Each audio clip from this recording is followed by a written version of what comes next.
The avoidant disappears with sudden completeness that leaves you confused and anxious, withdrawing from communication and presence after period of what felt like growing connection, or after conflict that seemed manageable rather than relationship ending.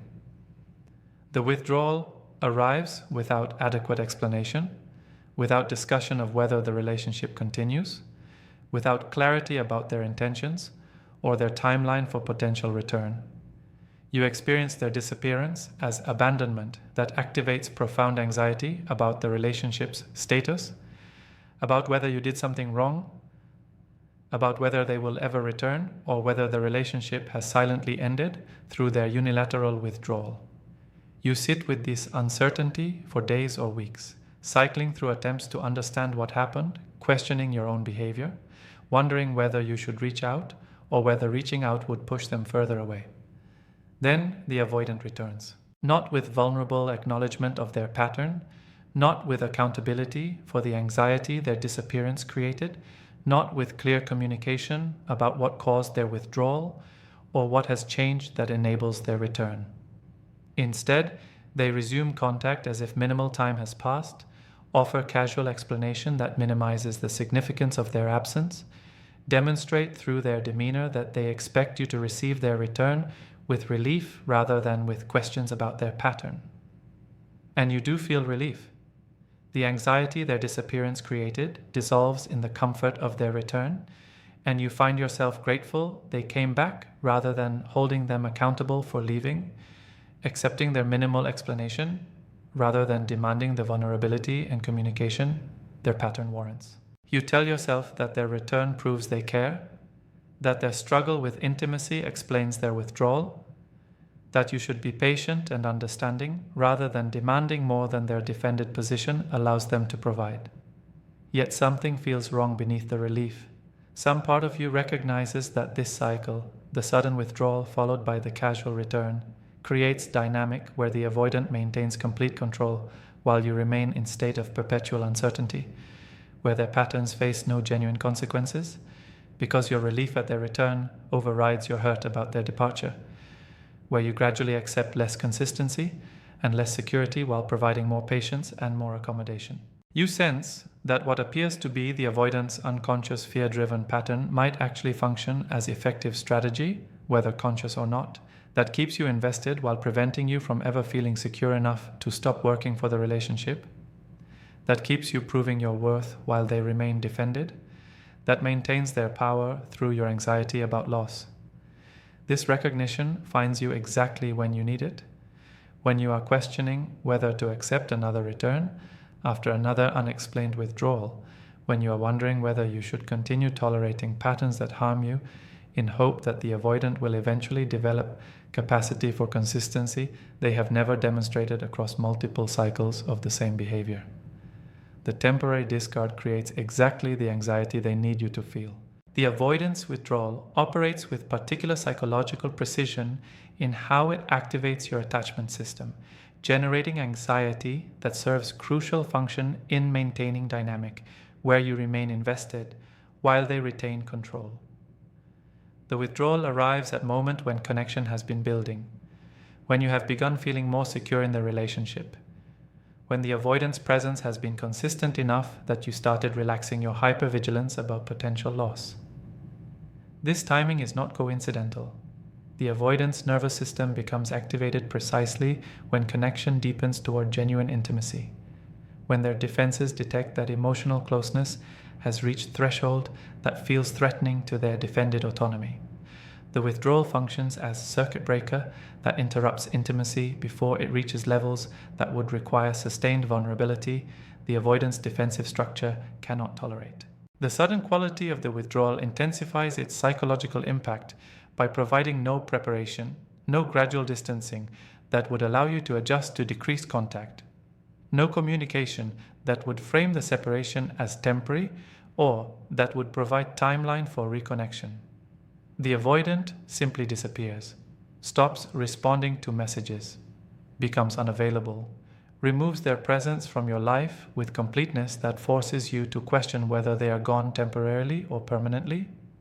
This ambiguity about whether the withdrawal represents brief space or permanent ending generates maximal anxiety because human attachment systems respond most intensely to uncertain threat.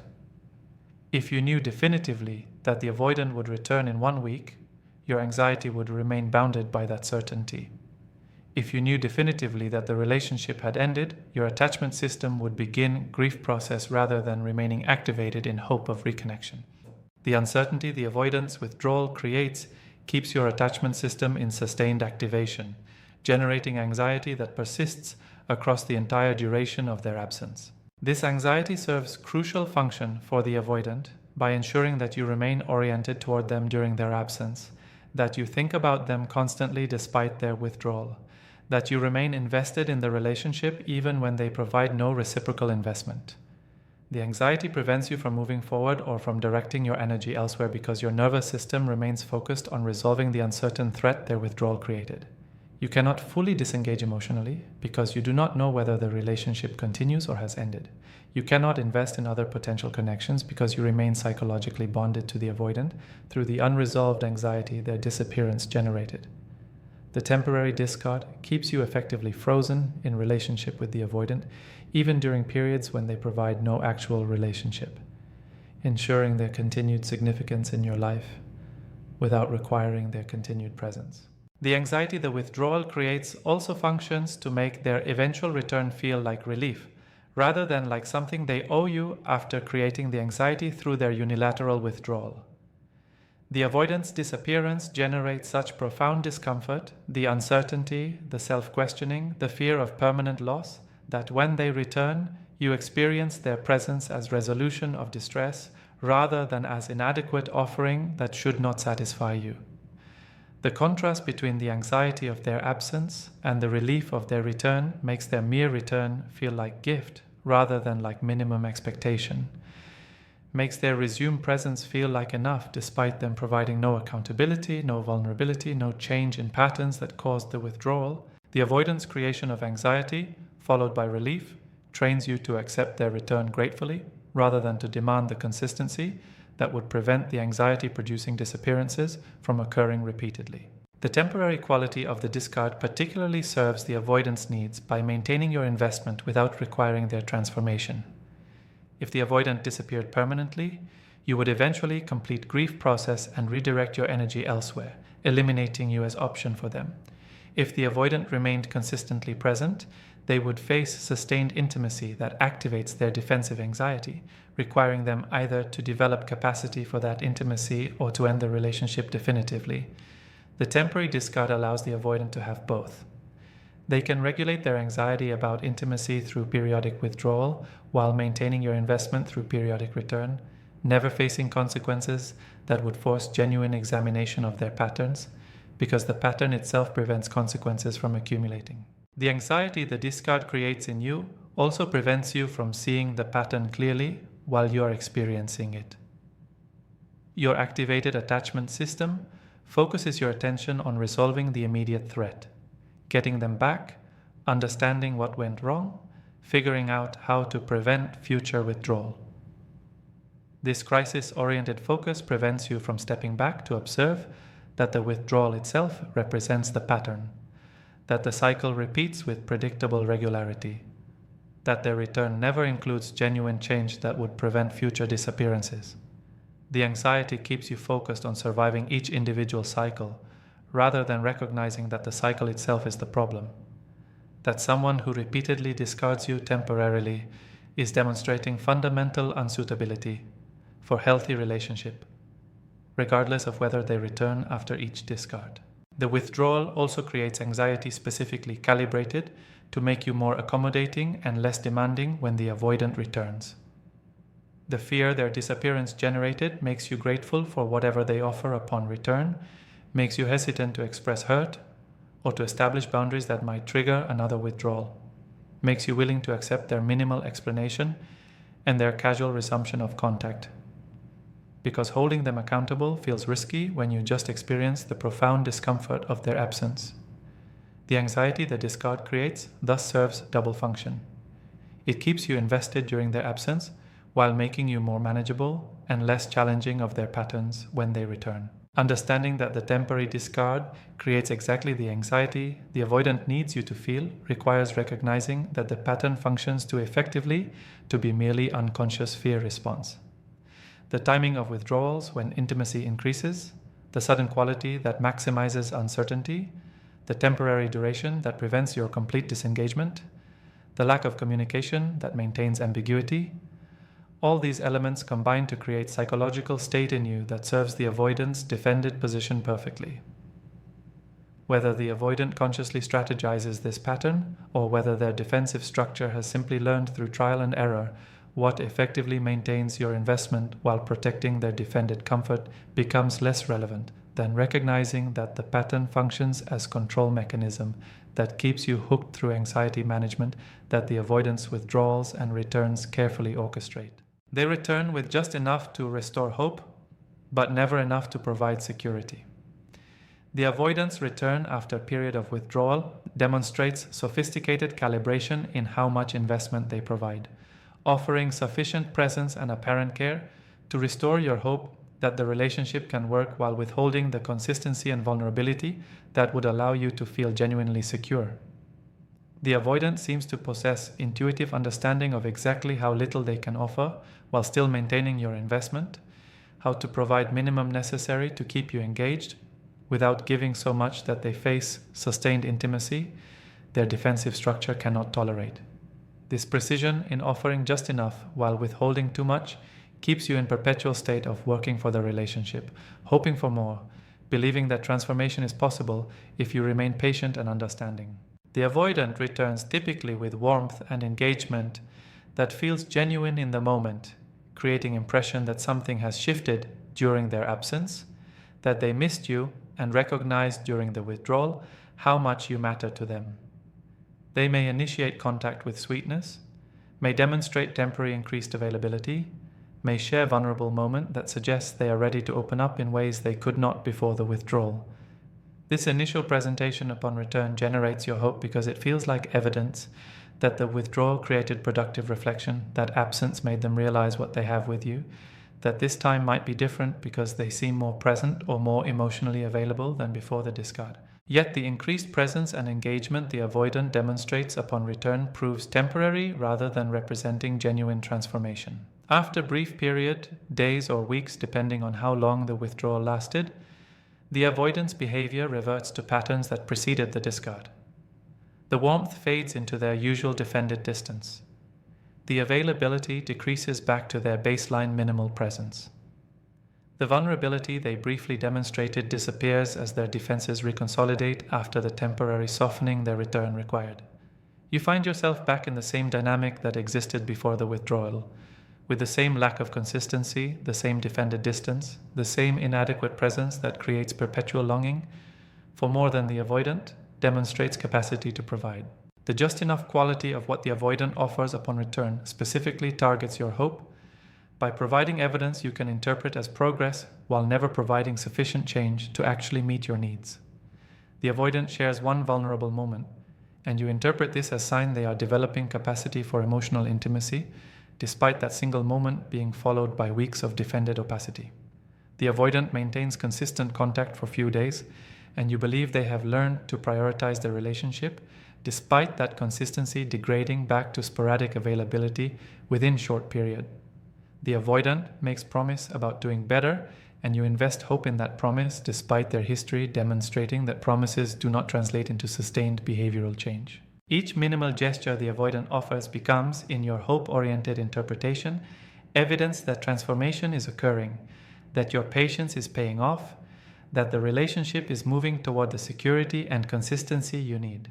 The never enough aspect of what the avoidant provides manifests in how their offerings consistently fall short of what would allow you to feel secure.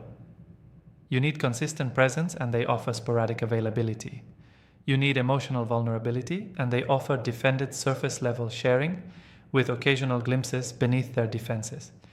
You need clear commitment and they offer ambiguous statements that could be interpreted multiple ways. You need accountability for their patterns and they offer minimal acknowledgement followed by return to those same patterns. The gap between what you need and what they provide remains constant across multiple cycles, Yet the just enough quality of their minimal offerings, combined with your hope, prevents you from accepting that this gap represents fundamental incompatibility rather than temporary limitation the avoidant will eventually overcome. The calibration the avoidant demonstrates in providing just enough while withholding too much suggests either conscious strategy or deeply ingrained defensive pattern that has learned through experience exactly what maintains others' investment. The avoidant seems to know that providing nothing would cause you to disengage permanently, so they offer something. Yet they also seem to know that providing genuine security would require sustained vulnerability and consistency they cannot or will not provide. So they withhold enough to prevent you from ever relaxing into secure attachment. This careful balance keeps you perpetually working, perpetually hoping, perpetually investing in potential, rather than receiving actual adequate partnership. The just enough offerings also function to make you feel that security is almost within reach, that the relationship is on the verge of transforming into what you need. That just bit more patience or understanding will tip the balance toward the avoidant developing capacity they have not demonstrated. This sense that security is imminent keeps you invested far longer than you would remain if you accepted that the avoidant's current demonstrated capacity represents their actual capacity rather than temporary limitation. You tell yourself they're getting better when they offer slightly more than their previous minimum, interpreting small fluctuations in their defended position as trajectory toward genuine change, rather than recognizing these fluctuations as variations within their consistent pattern of inadequate presence. Understanding how the avoidant returns with just enough but never enough requires recognizing that maintaining your hope while preventing your security serves the avoidant's defended needs perfectly. Your hope keeps you invested, keeps you accommodating their patterns, keeps you providing the patience and understanding their defended position requires from partners. Your lack of security keeps you working for the relationship, keeps you trying to earn more from them, keeps you in position where you provide maximum investment while they provide minimum reciprocation. If the avoidant provided genuine security, you would stop working so hard because secure attachment allows relaxation rather than requiring constant effort to maintain connection. If the avoidant provided nothing, you would disengage. The just enough but never enough calibration maintains perfect dynamic for the avoidant's defended comfort. You remain maximally invested while they remain minimally vulnerable. You continue hoping while they continue withholding. You keep providing while they keep taking without adequate reciprocation. The cycle conditions you to accept less while providing more. The repeated pattern of the avoidance withdrawal, followed by their return, creates powerful conditioning effect that progressively alters your baseline expectations, your standards for acceptable treatment, and your willingness to tolerate inadequate partnership in hope that temporary improvement will become permanent transformation. Each cycle of discard and return operates as training session that teaches your nervous system and your psychology to accept less consistency, less security, less reciprocation than you consciously know you need and deserve. The conditioning occurs beneath your conscious awareness, through mechanisms your rational mind cannot easily override, because the conditioning operates at level of nervous system response and emotional pattern rather than at level of conscious choice. The cycle begins with the avoidant providing baseline level of presence, perhaps sporadic contact, minimal emotional availability, inconsistent follow-through on plans or commitments. This baseline feels inadequate to you, generates longing for more, creates sense that the relationship lacks what you need to feel secure. Yet you tolerate this baseline while hoping it will improve, while believing that the avoidant's defended position will gradually soften, while maintaining faith that your patience will eventually be rewarded with increased availability and consistency. Then the avoidant withdraws completely, discarding you temporarily through their disappearance and radio silence. This withdrawal creates such profound discomfort, such anxiety, such loss, such fear, that the avoidant's previous inadequate baseline suddenly appears desirable in comparison to their complete absence. When the avoidant returns and resumes providing their baseline inadequate presence, you experience relief and gratitude rather than recognizing that they have simply returned to offering what was already insufficient before they left. The contrast between their complete absence and their returned baseline presence makes that baseline feel like abundance rather than like inadequacy. Your nervous system responds to the relief of their return, the decrease in anxiety, the resolution of uncertainty, the restoration of connection, with positive reinforcement that trains you at subconscious level to accept and even appreciate treatment that you previously recognized as inadequate. The cycle has successfully conditioned you to feel grateful for inadequate baseline that you were previously hoping would improve.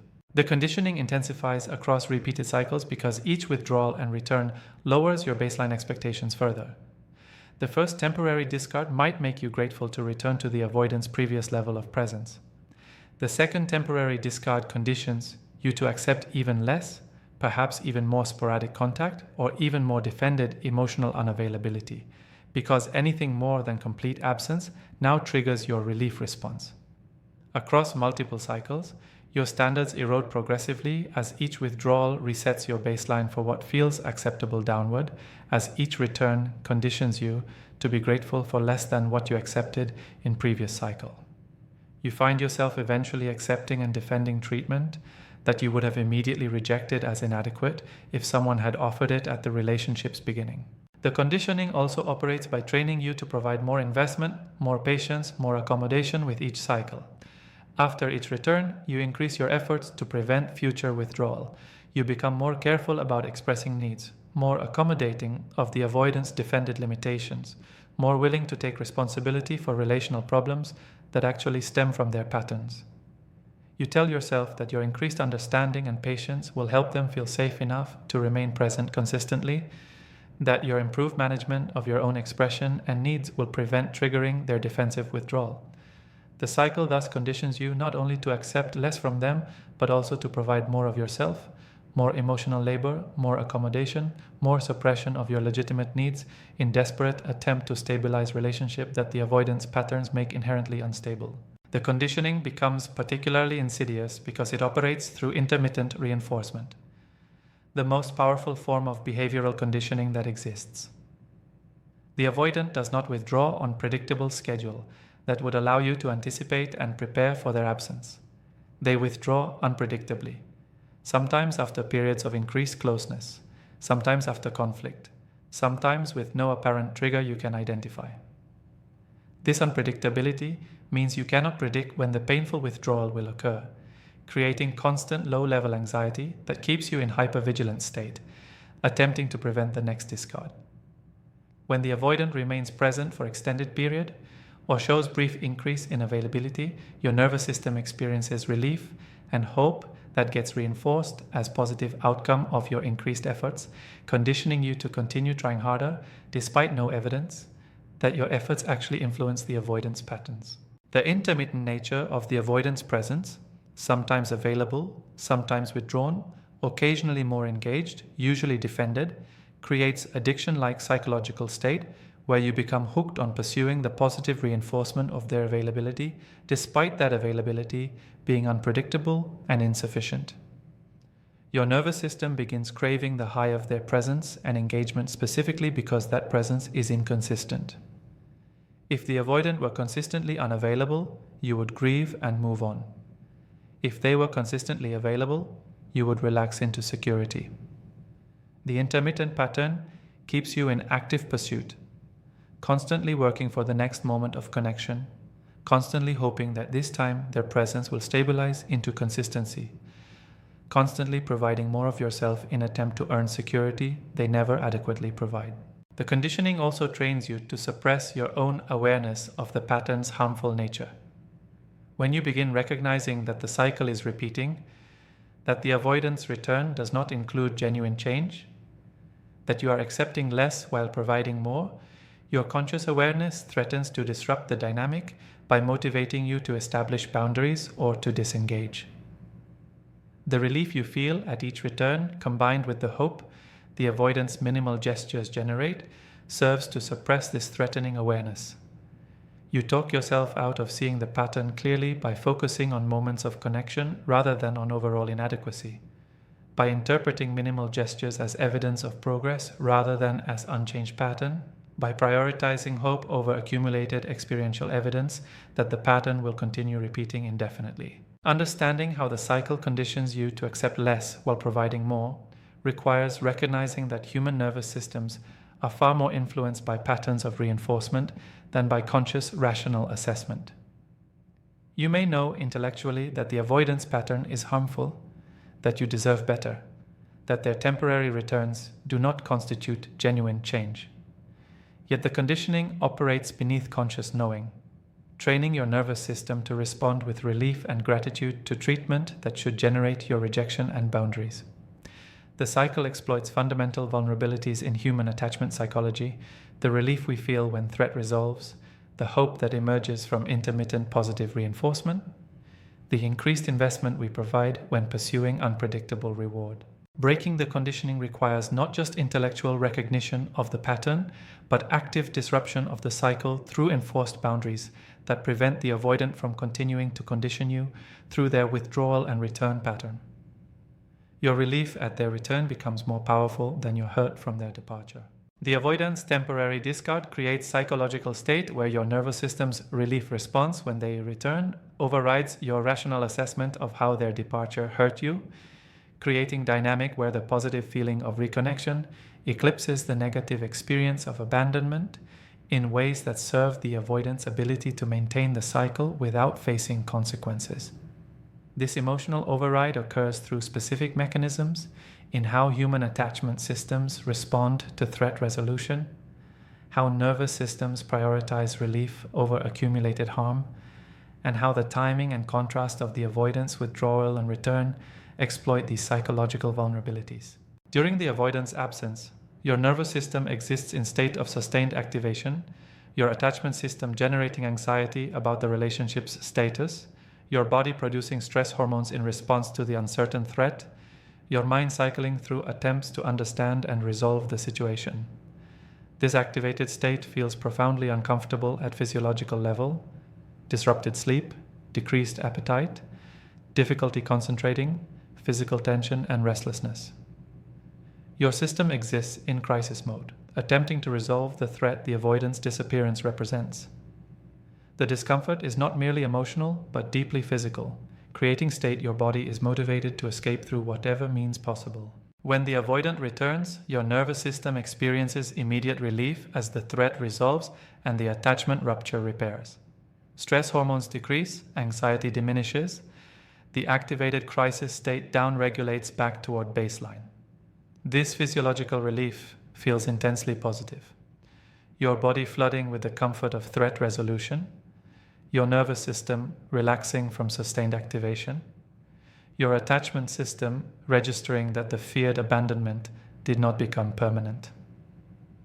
The relief response operates at such fundamental physiological level that it overrides your conscious, rational assessment of whether you should feel relieved, whether the avoidant deserves your positive response, whether the return actually resolves anything given their pattern of repeated departures.